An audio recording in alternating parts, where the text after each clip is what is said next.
আমরা জীবনে বাঁচার জন্য কিছু না কিছু করতে থাকি। কিছু কাজ আমরা করে থাকি আর্থিক স্বাচ্ছন্দ্যতার জন্য, কিছু কাজ আমরা করে থাকি এই মনকে প্রসন্ন করার জন্য। কিন্তু আমাদের মধ্যে বেশিরভাগ মানুষ এই ভেবে ভেবে চিন্তার মধ্যে থাকেন যে কোনো কাজ আমরা যা ভেবেছি সেটা সেভাবে ঠিক হলো না, বা এই কাজ সম্পূর্ণ হলো না, বা কাজের পরিমাণ দেখে দুশ্চিন্তা করতে থাকেন। এবার এই যে দুশ্চিন্তা, এটা দুঃখকে আহ্বান করে, আর দুঃখ প্রতি মুহূর্তে আমাদের মেরে ফেলে। তাহলে ভাবুন, এ কি সত্যি? কাজের পরিমাণ কি আমাদের সত্যি সত্যি মেরে ফেলতে থাকে? কখনোই নয়। বুঝুন একটা গুরুত্বপূর্ণ কথা। আজ পর্যন্ত এই সংসারে যত মহাপুরুষ এসছেন, ওনাদের কাছেও ততটাই সময় ছিল যতটা আজ আপনার কাছে আছে, তত ঘন্টাই ছিল, তত মুহূর্তই ছিল। পার্থক্য শুধু এটাই, ওনারা চিন্তা করে সময় নষ্ট করেননি, তারা পরিকল্পনা করেছেন, তাকে কার্যকর করেছেন, আর জীবনে মহান থেকে মহানতর কাজ করেছেন, যার জন্য আজও আমরা ওই মহাপুরুষদের স্মরণ করে থাকি। একটা গুরুত্বপূর্ণ কথা মনে রাখবেন, কাজের পরিমাণ কখনো আমাদের মেরে ফেলে না, কাজের দুশ্চিন্তা আমাদের মেরে ফেলে। তাই এই চিন্তাকে কোথাও ত্যাগ করুন আর নিরন্তর চেষ্টা করতে থাকুন, পরিকল্পনা করতে থাকুন এবং জীবনে সামনে এগোতে থাকুন। আনন্দই আনন্দ পাবে। তাহলে একটু আনন্দ বের করে আমার সাথে বলুন, রাধা রাধা। কথোপকথন অত্যন্ত গুরুত্বপূর্ণ। এটা প্রত্যেক সম্পর্কের জন্য, বরং জীবনের জন্য অত্যন্ত গুরুত্বপূর্ণ। যদি কথোপকথন না হয়, তাহলে আপনি অপর মানুষকে বুঝবেন কি করে, বা উনি আপনাকে বুঝবেন কি করে? এবার কথোপকথনের দুটি পদ্ধতি থাকে। প্রথম হলো, আপনি সামনের মানুষের কথাটা বুঝতে চাইলেন। দ্বিতীয় পদ্ধতি, আপনি নিজের কথা সামনের মানুষকে বোঝাতে চাইলেন। বেশিরভাগ সময় এটা হয় যে এই কথোপকথন ঝগড়াতে পরিণত হয়। কেন এমন হয়? কারণ না আমরা নিজের কথা সামনের মানুষকে বোঝাতে পারি, না সামনের মানুষ আমাদের বুঝতে পারেন। এটা কেন হয়? কারণ আমরা সামনের মানুষের কথাটা শুনি, কিন্তু সেটা বোঝার চেষ্টা করি না, তাকে উত্তর দিতে চাই। জীবনে সামনের মানুষের কথা শুনুন তাকে বোঝার জন্য, দেখবেন সব ভালো হয়ে যাবে। কারণ যে কোনো প্রশ্নের উত্তর আর যে কোনো উত্তরের আরও একটা প্রশ্ন, এটা শুধুমাত্র ঝগড়া সৃষ্টি করে। বরং সামনের মানুষের কথা শুনবেন শুধু তাকে বোঝার জন্য, তার কথা বোঝার জন্য। এই কথোপকথন প্রেমকে জন্ম দিয়ে থাকে। তাহলে আপনিও এটাই করুন, আর আমার সাথে ভালোবেসে বলুন, রাধা রাধা। কথায় আছে এই জীবন একটা যুদ্ধ, একটা লড়াই, নিজের অস্তিত্বের জন্য, নিজের মূল্যের জন্য, যা আমরা পেতে চাইছি তার জন্য। এই যুদ্ধে জয়লাভ কে করে? এই যুদ্ধে জয়ী হয় এক যোদ্ধা। এবার বেশিরভাগ সময় আমরা যুদ্ধে অংশগ্রহণ করি না, নিজেকে বুঝিয়ে দিই যে আমরা তো যোদ্ধা নই। কিন্তু বিষয়টা তা নয়। একটা অত্যন্ত গুরুত্বপূর্ণ কথা আপনাকে মনে রাখতে হবে। কোনো যোদ্ধা জন্ম থেকে যোদ্ধা হন না, তিনি চয়ন করেন যে তিনি যোদ্ধা হবেন কিনা। তিনি তখনই একজন যোদ্ধা হয়ে ওঠেন যখন তিনি পিছু হটবেন না বলে দৃঢ় প্রতিজ্ঞ হন। যদি ওনার সামনে অন্যায় হয়, তার বিরোধিতা করার জন্য দৃঢ় প্রতিজ্ঞ হন, তবেই তিনি যোদ্ধা হয়ে ওঠেন। কেউ জন্ম থেকেই যোদ্ধা হয়ে এই পৃথিবীতে আসেন না। আপনি কি হতে চান? সেই দর্শক হতে চান যারা যুদ্ধভূমিতে বসে থেকে অন্য কারোর জয় উচ্ছ্বাস প্রকাশ করেন, নাকি সেই যোদ্ধা হতে চান যিনি নিজের শৌর্য দিয়ে, বীরত্ব দিয়ে নিজের পরাক্রম প্রদর্শন করেন, আর যার প্রশংসা যুগ যুগ ধরে হয়ে চলে? আপনি কি হতে চান সেই সিদ্ধান্ত আপনারই। আসুন আর আমার সাথে ভালোবেসে বলুন, রাধা রাধা।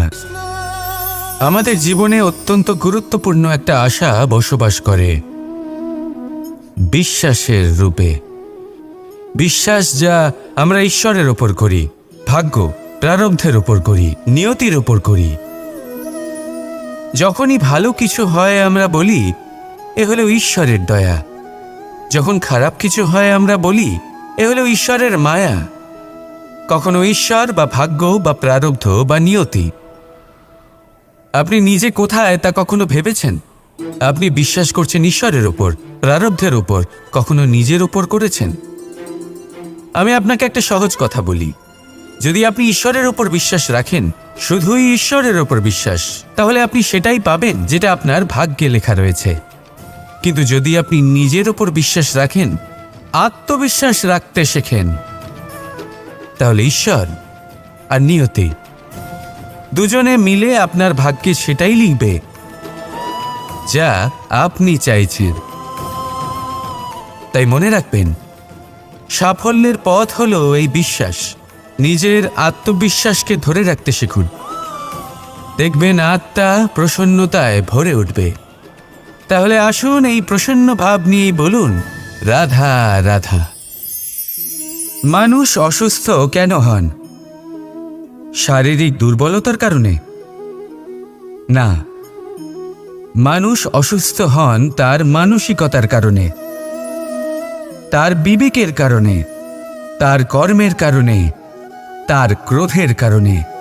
আর যখন কেউ সুস্থ হন, ঠিক হয়ে যান, তার মানে এটা নয় যে শুধু ওষুধের জন্য তিনি সুস্থ হয়েছেন। না, এটা কারোর তার প্রতি প্রেমের প্রভাব, বিশ্বাসের প্রভাব, সম্বলের প্রভাব। শুধুমাত্র ওষুধ দিয়ে কিছুই হয় না। যদি মনে প্রেম থাকে, বিবেক থাকে, বিশ্বাস থাকে, সম্বল থাকে, তবেই সেই ওষুধ কাজ করতে পারে। তাই মনে রাখবেন, এই জীবন হলো অত্যন্ত ছোট। মনে প্রেম ভাব রাখুন, মিত্রতা করুন, শত্রুতা নয়। ভালোবাসুন, বিদ্বেষ নয়। আর এই ভালোবাসার সাথেই বলুন, রাধা রাধা। সময়, এই সময় আসলে কি? এই সময় একটা সরল রেখা তো কখনোই নয়। সময় হলো একটা চক্র, যেখানে এর আদি সেখানেই হলো এর অন্ত, আর যেখানে তা শেষ হয় সেখান থেকেই তার শুরু হয়। এই সময় একটা অত্যন্ত বিচিত্র চিন্তা, বিচিত্র ভাবনা, এই একটা বিচিত্র বস্তু যা কেউ বুঝতে পারেন না। এই সময়ের লীলা, এর কোনো প্রমাণ নেই, কোনো জ্ঞান নেই, কোনো পরিমাপ নেই। শুধু এটুকু আমরা জানতে পারি, যেখানে শেষ হবে সেখান থেকে একটা নতুন সূচনাও হবে। যা আজ আপনার কাছে আছে, কাল অন্য কারোর কাছে যাবে, তারপরে তার কাছ থেকেও অন্য কারোর কাছে যাবে, তারপরে তার থেকেও ছিনিয়ে নেওয়া হবে। এই নিয়তির একজনের কাছ থেকে অন্যজনের কাছে আদান প্রদানের এই সময় হলো আপনার সময়। এই সময়ের সদ্ব্যবহার করুন, এই সময়কে বাঁচুন। আপনাকে শুধু এটাই সুনিশ্চিত করতে হবে যে আপনি কোন পক্ষে আছেন। আর সত্যি বলতে কি, আপনার জীবনের পরিণাম নির্ভর করে আপনার নির্বাচনের ওপর। আপনি কোন পক্ষ নির্বাচন করছেন। তাহলে মনে রাখবেন, জীবনে সেই পক্ষই নির্বাচন করবেন যা চয়ন করার পরে আপনি সুখ অনুভব করবেন, আপনি সন্তোষ লাভ করবেন, প্রসন্নতা লাভ করবেন। আর আমি এটাই সুনিশ্চিত করব যে এই পক্ষ যেন শান্তির পক্ষ হয়, এই পক্ষই যেন প্রেমের পক্ষ হয়। তাহলে চিন্তা করবেন না, আর আসুন আমার সাথে ভালোবেসে বলুন, রাধা রাধা। কখনো ভেবে দেখেছেন আমরা জিহ্বার সাথে সাথে কান কেন পেয়েছি? এবার আপনি বলবেন, এ তো সহজ কথা, যাতে আমরা কথা বলার সাথে সাথে শুনতেও শিখি। এবারের আরও একটা গুরুত্ব আছে। আগে আমাকে বলুন, নিজের প্রশংসা শুনতে কার না ভালো লাগে? সবারই ভালো লাগে। এটাই হলো মূল কথা। যদি এই কান দিয়ে আপনি নিজের প্রশংসা শুনতে চান, তাহলে সর্বপ্রথম এই জিহ্বা দিয়ে অন্যের প্রশংসা করতে শিখুন। এবার প্রশংসার বিষয়ে একটা অত্যন্ত গুরুত্বপূর্ণ কথা আপনাদের বলি। কখনো যদি কারোর প্রশংসা আপনি করেন তাহলে সবার আগে সেই ব্যক্তির উৎসাহ বেড়ে যায়, আর তারপর নিজে যদি ভেবে দেখেন তাহলে নিজের মনেও সন্তুষ্টি আর প্রশান্তি চলে আসে। আর একবার যদি এই মন প্রশান্তিতে ভরে যায়, তারপরে কেউ প্রশংসা করুক বা না করুক, কিচ্ছু যায় আসে না। সেই জন্য সবসময় অন্যের সম্মান করবেন, স্নেহ করবেন, প্রশংসা করবেন, সুখ ভাগ করে নেবেন। যার মধ্যে যেটা ভালো আছে তা বলুন, তাকে মনে করান তিনিও ভালো, তার উৎসাহ বাড়িয়ে তুলুন। তিনি জীবনে সামনে এগোবেন, আর এই ব্রহ্মাণ্ড আপনাকে কখনো পিছিয়ে থাকতে দেবে না। রাধা রাধা। যখনই আমরা প্রসন্ন হই, কোনো শুভ অনুষ্ঠান থাকে, আমরা সাফল্য লাভ করি, আমরা সবার আগে আপনজনদের মিষ্টিমুখ করাই। আর এটা ভালোই, মিষ্টিমুখ করালে মনও মিষ্টি হয়ে যায়। কিন্তু এই মিষ্টতা শুধুমাত্র মিষ্টির মধ্যে থাকে না, কারণ এই স্বাদ নয়, এই এক অনুভূতি। জিহ্বার স্বাদ গলায় গেলেই শেষ হয়ে যায়, সেখানে অনুভূতির স্বাদ সারা জীবন মনে থেকে যায়। তাই আপনি যখনই আপনজনদের মিষ্টিমুখ করাবেন, শুধু সেই মিষ্টি দিয়ে কেন, যা কিছুক্ষণের জন্যই থাকে, সেই অনুভূতির দ্বারা, সেই মিষ্টি কথার দ্বারা, সেই মিষ্টি ব্যবহারের দ্বারা সবাইকে খুশি করুন। মানুষ সারা জীবন মনে রাখবে, না থাকবে কোনো তিক্ততা আর না থাকবে কোনো শত্রুতা। দেখবেন এইভাবেই আপনি আরও একটা সুযোগ পেয়ে যাবেন মিষ্টি মুখ করে। রাধা রাধা। আশ্চর্য ব্যাপার, তাই না? আমাদের সবসময় আমাদের নাম ধরে ডাকা হয়, নাম দিয়েই আমাদের পরিচয়।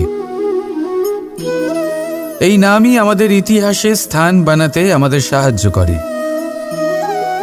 সুনাম অর্জন করতে মানুষ কি না করে থাকে, নামে যাতে কলঙ্ক না লাগে তার জন্য মানুষ কি না করে থাকে।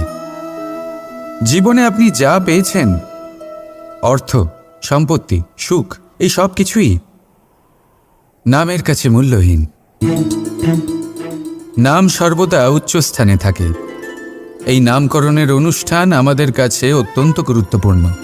এবারে আপনার কি মনে হয় আমি কোন নামের কথা বলছি? সেই নাম যা আমরা জন্ম থেকে পেয়েছি? না, আমি সেই নামের কথা বলছি যা আমরা নিজের কর্ম দ্বারা অর্জন করেছি। যা জন্মের সময় পেয়েছি তা মৃত্যুর সাথে চলে যাবে, কিন্তু যে নাম কর্মের দ্বারা অর্জন করেছি সেটা আমাদের অমর করবে। মাতা পিতা আমাদের জন্ম দেয়, জন্মের সাথে সম্পর্ক দেয়, সমাজ থেকে পাই বন্ধু, প্রকৃতি থেকে পাই খাদ্য। যদি এমন কিছু থাকে যা আমরা নিজের যোগ্যতায় পাই, তা হলো আমাদের কর্মের ফল, সেই নাম যা আমরা আমাদের কর্মের দ্বারা অর্জন করেছি। তাই সর্বদা ভালো কর্ম করুন, আর আমার সাথে ভালোবেসে বলুন রাধা রাধা। বাবুল গাছ কত বিশালাকার হয়, পিপুল গাছও বিশালাকার হয়। কিন্তু আপনি কি কখনো ভেবে দেখেছেন যে কেন বাবুল গাছ কেটে তা ব্যবহার করা হয়, আর কেনই বা পিপুল গাছকে পুজো করা হয়? এই জন্যই, কারণ পিপুল গাছ তার নিচে বসে থাকা পথিককে ছায়া প্রদান করে, নিজের ডালে অসংখ্য পাখিদের আশ্রয় দিয়ে থাকে, কাউকে কাঁটা ফুটিয়ে দূরে সরায় না, বরং তাকে শীতল ছায়া দিয়ে তার ক্লান্তি দূর করে। এই সংসারে যদি আপনি সম্মান পেতে চান, তবে পিপুল গাছের মতোই হতে হবে। কিছু দিতে শিখুন, আনন্দ, সুখ, শীতলতা দান করতে শিখুন, আর কাঁটার মতন কাউকে কখনো কষ্ট দেবেন না। সম্মান স্বয়ং হেঁটে আপনার কাছে আসবে। আর মন প্রসন্ন হয়ে বলবে রাধা রাধা। আমরা সকলেই মনে করি যে আমাদের জীবনে কখনো কখনো কোনো না কোনো স্থানে প্রেম হয়েই থাকে। সেটা মাতা পিতার আর সন্তানের প্রেম হোক, জ্ঞানীর জ্ঞানের সাথে হোক, কোনো শিল্পীর নিজের শিল্পের সাথে হোক, ইত্যাদি ইত্যাদি। কিন্তু বাস্তবে এটা কি সত্যি প্রেম? মোহও তো হতে পারে। এবার আপনারা জিজ্ঞেস করবেন, প্রেম আর মোহর মধ্যে পার্থক্য কি? পার্থক্য হলো বন্ধনের। যে আপনাকে বাঁধে তা হলো মোহ, প্রেম নয়।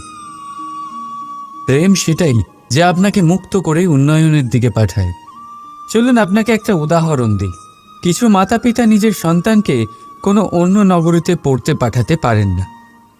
নিজের সন্তানকে তার বন্ধুদের সাথে খেলতে দিতে পারেন না।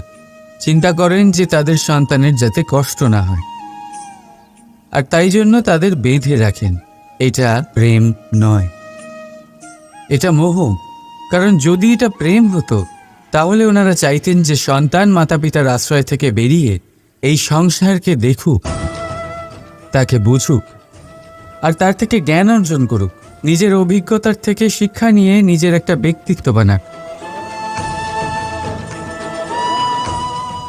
মনে রাখবেন, মোহ থেকে ভয় জন্ম নেয়, আর প্রেম থেকে শুধুই আনন্দ। সেই কারণে বাঁধবেন না, মুক্ত করুন, কারণ এটাই প্রেম। রাধা রাধা। এই সংসারে সম্পর্ক অত্যন্ত গুরুত্বপূর্ণ।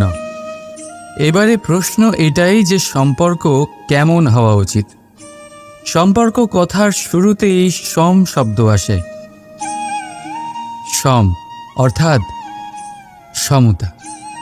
তাই কারোর সাথে সম্পর্ক পালন করতে গিয়ে এতটাও নিচু হবেন না যে ওঠার জন্য কারোর সাহায্যের প্রয়োজন পড়ে। মনে রাখবেন, যে ছোট করতে চায় সে কখনো সম্পর্ক পালন করতে পারবে না।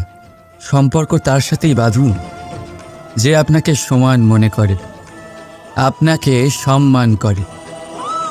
কারণ সম্মান দ্বারাই সম্পর্ক স্বীকৃতি পাবে আর সমৃদ্ধ হবে। রাধা রাধা। কখনো ভেবেছেন যখন মাতা সন্তানকে জন্ম দেয় তখন কি হয়? 9 মাস গর্ভে ধারণ, প্রসবের তীব্র যন্ত্রণা। যে যন্ত্রণা এতটাই ভয়ানক হয় যে মনে হয় সন্তানের জন্মের সাথে মাতারও এক নতুন জন্ম হচ্ছে। আর এই জন্মের সাথে শেষ হয় মাতার যন্ত্রণার। কিন্তু যদি আপনি আপনার দৃষ্টিভঙ্গি পাল্টে দেখেন তাহলে আপনি বুঝতে পারবেন যে এই যন্ত্রণার অন্ত এক অপার আনন্দের প্রারম্ভ। প্রারম্ভ সন্তানের, আর সন্তান মাতা পিতার জন্য সুখের প্রারম্ভ। জীবনের সাথে এটাই হয়। আমরা কখনো কখনো কোনো সম্পর্ক বা পরিস্থিতির যন্ত্রণার অন্তের জন্য এত বিচলিত হয়ে যাই যে সেই আনন্দের প্রারম্ভ আমরা দেখতেই পাই না।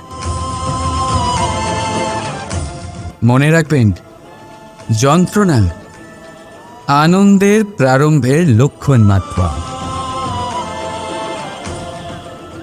রাধা রাধা। বল, শক্তি, পরাক্রম এই সংসারের বিকাশের মূল। কিন্তু কখনো ভেবেছেন যে প্রকৃতি আমাদের এই বল, শক্তি, পরাক্রম কেন দিয়েছেন?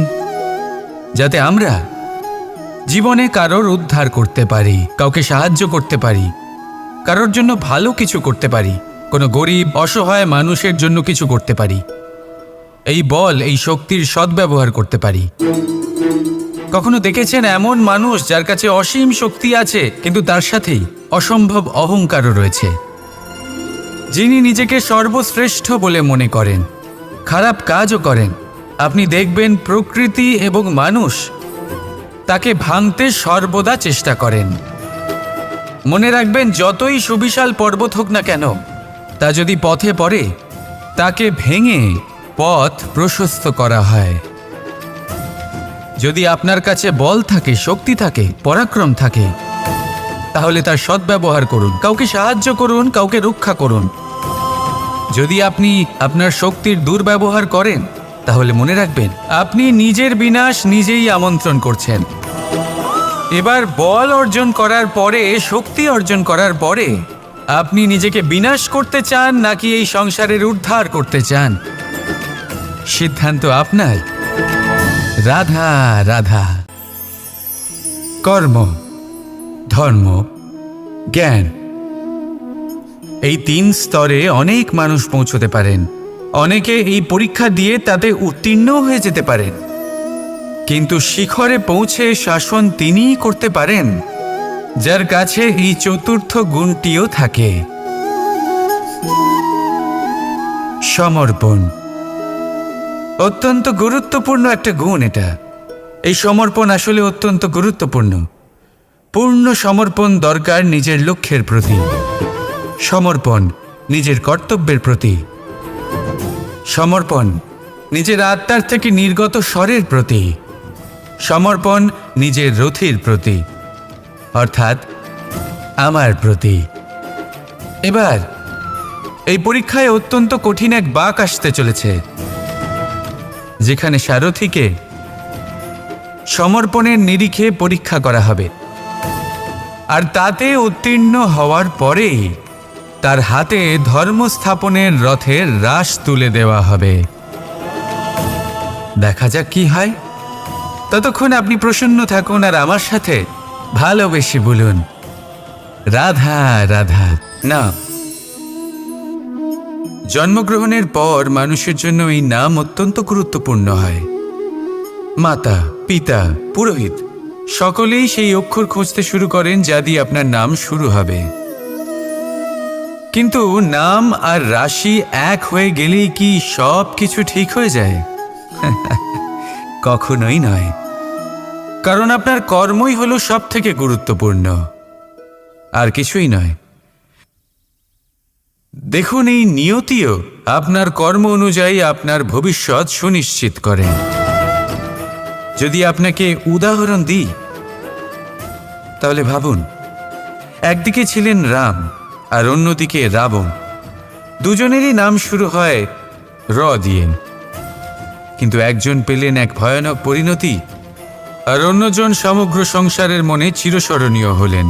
তাহলে মনে রাখবেন, নাম নয়, কর্মই হলো শ্রেষ্ঠ। আর যদি তা শ্রেষ্ঠ হয়, তাহলে আপনার নাম এমন স্থানে পৌঁছবে যা সংসারের কেউ মুছে ফেলতে পারবে না।